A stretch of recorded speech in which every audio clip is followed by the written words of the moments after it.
bring up LRP at a class, or do you wait until they've enrolled to bring it up? Okay, so this is my favorite question. Because truth be told, in the beginning, I was really, really bad at LRP. There was actually a month in May of 2016 where I enrolled 14 people and not one of them got on LRP. And so from that moment on, I was like, I need to have a system in place as to how I talk to people about LRP, because before it was just kind of like, well, if they get on, they get on. But so one thing I do during every single class now is I don't talk about LRP to the extent that you may want to, but when I actually sit down with that person one-on-one and I'm looking them in the eyes, and after I close with the enrollment, I'm going to go ahead and ask them one simple question. I'm going to say, Sarah, what is an oil that is on your wish list that you're not going to get with your kid? And they may say, I really like that Digestion Touch used on my baby. And so I'll say, okay, well, let's go ahead and do something that all of my customers love, is I'm going to go ahead and set up this in your monthly order next month. You can change it, edit it, add it at any time, and we'll talk about it at your membership consult, but that way you're going to just go ahead and start at making points immediately. And the thing I say at the end of this is deal. And I don't know what it is about the word deal and question mark, but people are just like, yeah. And I think there's been 1 out of 100 times now that somebody has said no to that. And in our generation, I actually text most people enrollments now, or even Insta message people are enrolling with me, and so I actually save this whole message in my notes, and so I send it to them, and it's amazing how everybody just stays on LRP that way, and it also really helps you get them into that membership consult as well, because they're definitely going to meet with you if they have something in a pending order the following month.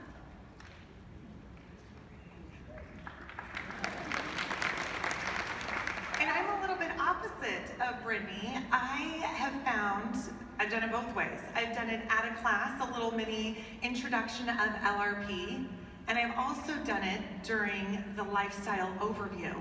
What I have found personally is that people have a tendency to get overwhelmed during the class if I bring it up at that time, because there's so much information that is being thrown out at them. So if you remember yesterday, Eric Larson talked about the lifestyle overview being the second enrollment. Do you recall that? Yeah. So if you think about it, your one-on-one or your class, that's your first enrollment, and your goal is to get a client, to get a customer.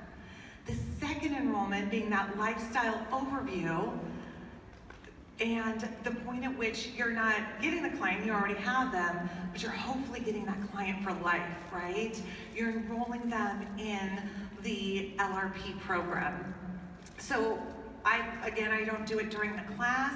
I do it during the lifestyle overview. And also, as a team, we touch upon it during something we have implemented called Oil Camp, that all of our brand new people to oils partake in. So they get 2 touches, once during the lifestyle overview and a second touch during Oil Camp.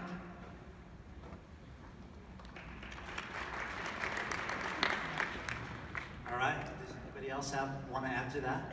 I'll add a little bit. I like both styles, and I think you have to know your customer. It's just so important for me. It's my 3rd year. I'm a diamond. I forgot to say that. And I want to be a student of my customer to know what their needs are.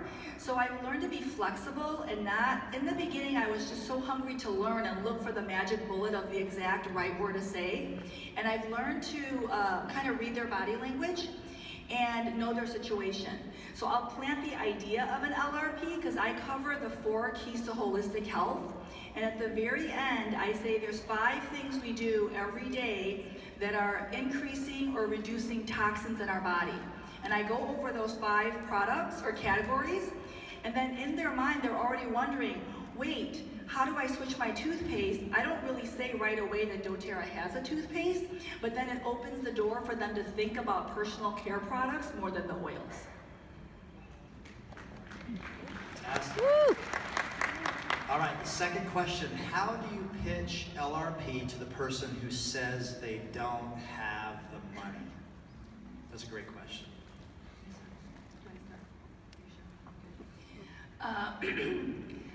This question I get a lot, and I think all of us are from different socioeconomic parts of the country, and we can judge people based on how they look without realizing we're judging them. And in my situation, in the beginning, I did not tell my personal situation, and I realized it kind of hurt me because people assumed that by the way that I look, like stereotyping or just first impression, that I was, you know, obviously I'm the only Asian up here, right? And then you have like a certain image that they're maybe highly educated or wealthy or things like that. And when I did the business, I personally could not afford LRP, but I was so optimistic with the business opportunity that I actually went to the bank and got a credit card with 15 months, 0 interest, and I knew I had 15 months to prove the business worked. So I took a huge risk.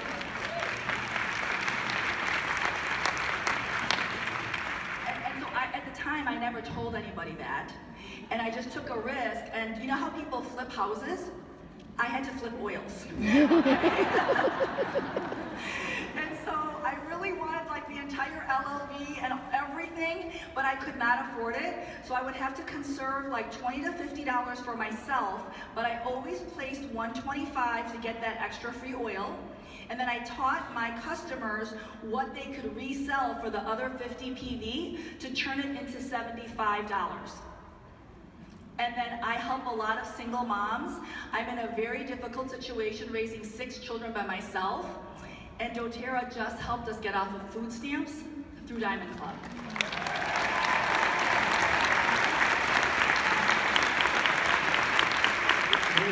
Maybe another question is just asking people if they have 15 months no interest credit card. That's a good one. Okay, anybody else want to add to that? So I love in doTERRA that we are provided with the opportunity to have exposure to 3 pathways. And I think a lot of people, you know, when they come in and they just want to buy the product and they're curious about, you know, what's in this for me, how will this help me? And so I think it's incredibly critical. When I first started doing lifestyle overviews, I don't know why, I was chicken to do the last part of the lifestyle overview because I didn't want to feel like that pushy salesperson. And I was more about education and support that way. So I think it's fantastic that once we do the lifestyle overview, if we do a proper lifestyle overview, and at the very end, when we sort of help our customers to understand that there's 3 different pathways. And I always say to them, I bet when you were sitting in the class, you were thinking of all the people that could benefit from these oils. Because especially as women, we're always thinking of everyone else other than ourselves. And so who do you know that could benefit from hearing this information? And that's when I get into the share pathway, because if you teach them and you nurture them to become sharers, that's where, you know, they may host a class for you, or you may be able to sort of bring them along and nurture them slowly to show them that there's a way that they can enjoy these products and have compensation for it, you know, either have their products paid for or earn some extra money for their family. Anybody want to add to that? I'll just say one quick thing.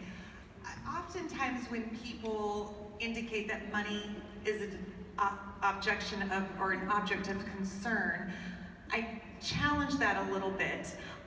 It's typically because they don't see the value, right? And what it is that you're offering. Either in this situation, they don't see the value that the oils are going to bring to their lives, or they don't see the value of the loyalty rewards program. So then it is our responsibility to ask some really powerful, open-ended questions to gauge and to figure out that missing link so that money doesn't become the reason. So let me ask you this. This isn't one of the questions, but what are some, maybe a handful of open-ended questions that you would ask? Nobody really wants to take that one, but what are some good questions? I think it's such an awesome opportunity that we have to build that rapport then with our customer and to really show that we care and we're here to offer a service, not just a starter kit or even a rewards program. Like, I'm in this with you, you're in this with me. So being able to start off with that, you know, some of those questions for the LRP, we're able to figure out their exact needs. And sometimes it's, what's a priority for you right now? Sometimes I say, what's a pain you felt in the last week or so? Either way, you're able to kind of gauge what that need is. And they have to understand that we have the ability to always connect them. We are connectors. So we're here to connect them with the solution, and the solution is here. Lucky for us and them, right? And so part of those questions usually lead into us building that rapport. Sometimes I'll ask about their children or their family situation. Maybe they don't have a family. I'm 30, most of my team is between the ages of 20 and 30 for the most part. So then we can ask that immediate health priority or financial priority. I love that you brought up sharing, because that's a huge part of what we're doing to help pay for the LRP. And it'll lead into the next question, the next need. One thing I wanted to add, I totally agree with what you said, and it's really good because when she said, like, what's the problem or the pain you have, I almost want to just sit back and let them tell me, I've gone to the doctor, I've tried this kind of medication, therapy, and nothing seems to work. So what I say is, I want you to give me 90 days. You guys, that's key. It's perspective. Do not act like we're gonna solve their problem, because if they've had a chronic challenge for 10 years, they may not see results right away. So I think we're setting ourselves up for failure, that if you get your kit and do 1 month of LRP, the heavens are gonna open and you'll get healing. Well, if I tell them 90 days, and when I'm very honest about our compensation plan indirectly, I'll say we as wellness advocates, we get paid a special bonus called the Fast Start. It proves that I'm supporting my customers properly, and it shows that you trust me enough to do a 100-point order for 2 months. Within any of those 2 months, you can get your money completely back and return whatever doesn't work. Then in their mind, they already know, okay, I'm looking at a 90-day treatment plan that will just help support me, instead of one oil is gonna fix me, and if I don't see results, I'm quitting my account. Does that help a little bit? I think that expectation really helps.